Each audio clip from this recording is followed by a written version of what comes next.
ఎప్పుడైనా ఒకసారి ఆగి ఆలోచించారా? మనం రోజు పొద్దున్న లేచిన దగ్గర నుంచి రాత్రి పడుకునే వరకు దేనికోసం పరిగెడుతున్నాం? అసలు మీరు అంటే ఎవరు? మీ పేరా, మీ ఉద్యోగమా, లేక మీ బ్యాంక్ బ్యాలెన్సా? ఒక్క క్షణం ఆలోచించండి. రేపొద్దున మీ పేరు, మీ హోదా, మీ ఆస్తి అన్నీ మాయమైపోతే, అంటే మీరు పోగొట్టుకుంటే, అప్పుడు మీరు ఎవరివి? అంటే ఆ మీరు ఎవరిది అని. ఏ ఆనందం కోసం అయితే మనం జీవితాంతం వెతుకుతున్నామో అది నిజంగా బయట ఉందా, లేక మనకు తెలియకుండా మనలోనే దాక్కుని ఉందా? ఈ ఒక్క చిన్న ప్రశ్న మీ జీవితాన్ని పూర్తిగా మార్చేయగలదు. ఈ సమాధానాన్ని ఈ రోజే వెతికి పట్టుకుందాం. అసలు మన లైఫ్ లో మెయిన్ ప్రాబ్లం ఎక్కడ మొదలవుతుందో తెలుసా? మనం కాని దాన్ని మనం అనుకుని బ్రతకడంలోనే అసలు చిక్కుంది. జాగ్రత్తగా వినండి.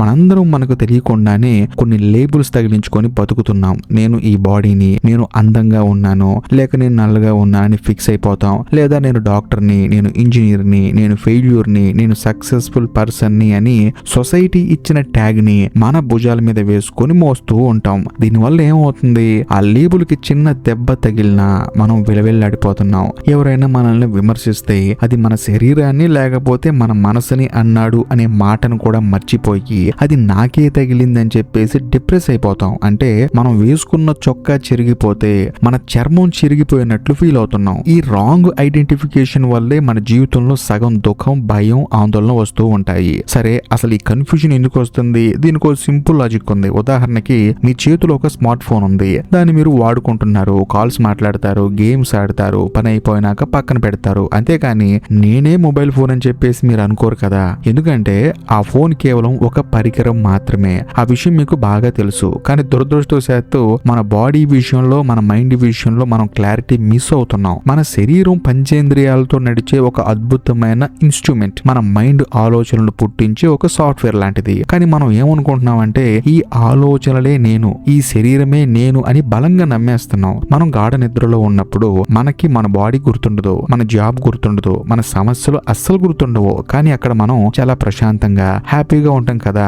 మైండ్ పని చేయని ఆ నిద్రలో ఉన్న ఆనందం ఎక్కడి నుంచి వచ్చింది? అది మీ స్వభావం. కానీ మెలకు రాగానే మళ్ళీ ఈ బాహ్య ప్రపంచంలో ఉండే గుర్తింపులన్నిటిని తగిలించుకొని, అంటే నేను సాఫ్ట్వేరు, నేను డాక్టరు, నేను ఇంజనీరు, లేకపోతే నేను సక్సెస్ఫుల్ పర్సన్, నేను ఒక పెద్ద బిల్డింగ్ లో ఉంటున్నాను, వీటన్నిటిని తగిలించుకొని మన నిజమైన ఆనందాన్ని మిస్ అయిపోతున్నాం. మరి దీని నుంచి బయటపడటం ఎలా? రమణ మహర్షి చెప్పిన ఒకే ఒక పవర్ఫుల్ టెక్నిక్ ఉంది. అదేంటంటే నేను ఎవరు అని మిమ్మల్ని మీరు ప్రశ్నించుకోండి.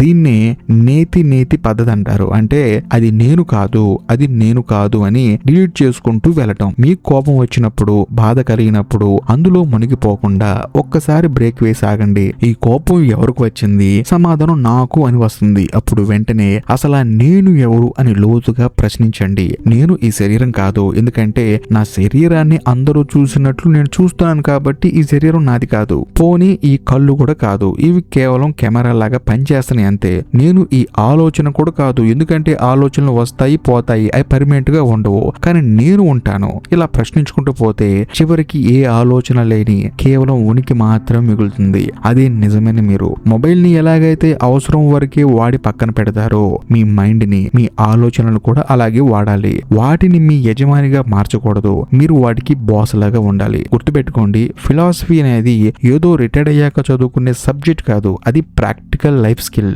ఈ రోజే ఇప్పుడే ఒక నిర్ణయం తీసుకోండి. మీ ఆఫీస్ లో మీ పొజిషన్ ని, మీ బ్యాంక్ బ్యాలెన్స్ ని, ఈ సొసైటీలో మీకున్న పేరుని కేవలం ఒక పాత్ర లాగా మాత్రమే చూడండి. సినిమా అయిపోయాక నటుడు తన వేషాన్ని ఎలాగైతే తీసేస్తాడో మీరు కూడా ప్రతిరోజు పడుకునే ముందు ఆ గుర్తింపులన్నింటినీ తీసి పక్కన పెట్టి ప్రశాంతంగా పడుకోండి. నిజమైన ఆనందం ఏదో వస్తువులోనో మనిషిలోనో లేదు, అది మీలోనే ఉంది. మీరు ఆనందాన్ని వెతకాల్సిన పని లేదు. అడ్డుగా ఉన్న మీ అహంకారాన్ని లేకపోతే ఈగోని తీసేస్తే చాలు, ఆనందం వెల్లుగా బయటకు వస్తుంది. ఈ క్షణం నుంచే బయట ప్రపంచంలో పరిగెత్తడం ఆపి ఒక్కసారి మీ లోపల తొంగి చూడండి. ఆత్మ విచారణ మొదలు పెట్టండి. ఎప్పుడైతే నేను ఎవరు అని మీకు తెలుస్తుందో అప్పుడు ఈ ప్రపంచంలో ఏ సమస్య మిమ్మల్ని తాకలేదు. మీరు అన్స్టాపబుల్ గా మారతారు. ఈ వీడియో కనుక మీకు నిజంగా నచ్చితే ఖచ్చితంగా లైక్ చేయండి. మీ ఫ్రెండ్స్ అండ్ ఫ్యామిలీ మెంబర్స్ కి షేర్ చేయండి. ఇంకా లాస్ట్ అండ్ ఫైనల్ గా నేను మీకు చెప్పొచ్చేది ఏంటంటే, ఇప్పటికీ మీరు మన ఛానల్ ని సబ్స్క్రైబ్ చేసుకోకపోతే దయచేసి సబ్స్క్రైబ్ చేసి బెల్ ఐకాన్ ప్రెస్ చేయండి. బాయ్.